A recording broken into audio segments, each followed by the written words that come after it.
ముని, యోగి, తపస్వి, ఋషి, సాధువు వీరంతా ఒకరేనా లేకపోతే వేరువేరా? ప్రాచీన సంప్రదాయంలో మన పురాణ గ్రంథాల్లో దీనికి ప్రమాణం ఉంది. ధర్మశాస్త్ర గ్రంథాల్లో పురాణాల్లో కూడా ప్రమాణం ఉంది. మౌని అంటే అర్థమే, ముని అంటే అర్థం అంటే మౌనంగా తపస్సు చేసుకునేవాడు. అంటే ప్రత్యేక నియమాలు ఏముండవు. స్నానం చేయడం, పవిత్రమైన వస్త్రం కట్టుకోవడం, ఒక నిర్ణీతమైన ప్రదేశంలో ఆసన జయం పొంది ఎవరితో మాట్లాడకుండా మననం చేసేవాడిని మౌని అంటారు.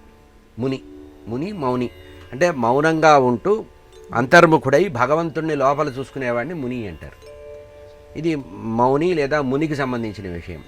ఇక మహర్షి అంటే అర్థం ఏంటంటే వేదాధ్యయనం చేసి నలుగురు విద్యార్థులకి పాఠం చెబుతూ యజ్ఞయాగాది క్రతువులు చేస్తూ కర్మకాండ మీద కర్మకాండని ఆచరించేవాడిని ఋషి అంటారు. ఈ ఋషి కూడా తపస్సు చేస్తూ ఉంటాడు. మౌని మౌనంగా తపస్సు చేస్తాడు. ఋషి ఏంటంటే భగవన్నామాన్ని బయటికంటూ చేస్తాడు. మనం చూస్తూ ఉంటాం కదా, బయటికి భగవన్నామాన్ని ఉచ్చరిస్తూ చేసేవారు ఋషి. కనుక ఋషికి మౌనికి తేడా ఏంటంటే ప్రత్యేక నియమాలు లేకుండా ఎవరైనా ఉండొచ్చు మౌనిగా. ఋషికి మాత్రం కొన్ని నిర్ణయాలు ఉన్నాయి. వేదం చదవాలి, శాస్త్రాధ్యయనం చేయాలి, విద్వాంసుడై ఉండాలి.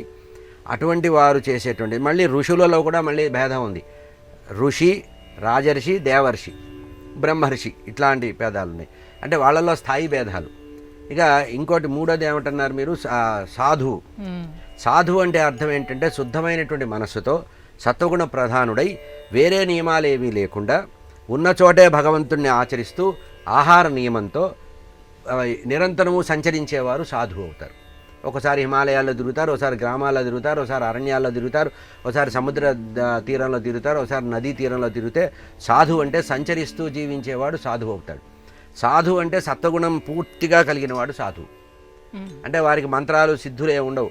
ఏదో భగవంతుడి గురించి తపన చేస్తూ తపన పొందుతూ భగవంతుడిని స్మరిస్తూ ఉంటారు. కనుక ఒక సిద్ధి కోసం ఏదో ఒక లక్ష్యం కోసం చేస్తే సాధువు అవుతాడు.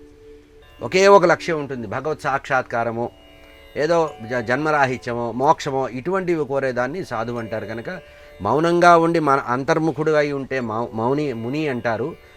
వేదాధ్యయనం చేస్తూ యజ్ఞయాగాదు క్రతువులు చేస్తూ కర్మకాండను ఆచరిస్తే ఋషి అంటారు. ఇక సాధు అంటే సిద్ధి పొందడానికి, ఏదో ఒక తపస్సిద్ధి కలగడానికి, లేదా జీవన్ముక్తుడు కావడానికి చేసేటువంటి సంచారం చేస్తూ చేసేటువంటి ఆరాధన చేసేవాడిని సాధువు అంటారు. ఇది వైదిక పరిభాషలో వేరువేరు కలిసి కూడా ఉంటాయి, ఒకటిగా ఉంటాయి, అనేకంగా కూడా ఉంటాయి.